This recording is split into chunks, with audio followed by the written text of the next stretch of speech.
প্রচুর রোদের তাপ, এই রোদের তাপের কারণে মূলত এই চারাগুলো ঢলে পড়ে গেছে এবং এর ভিতরে ম্যাক্সিমাম চারাই এখন মরা অবস্থায় আছে। আপনাদের যদি আমি দেখাই অবশ্যই দেখবেন।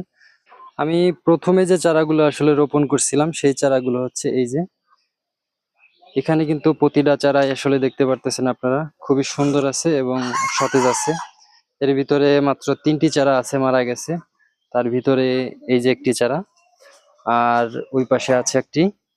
তো এই যে দেখুন, এই দুটি বেড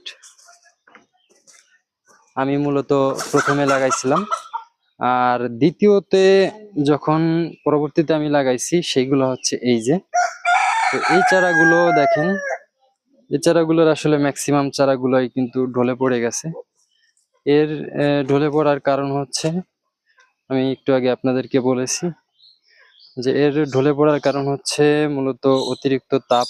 এই তাপের কারণে এরা আসলে সহ্য করতে পারে নাই, যে কারণে আসলে এরা ঢলে পড়ে গেছে।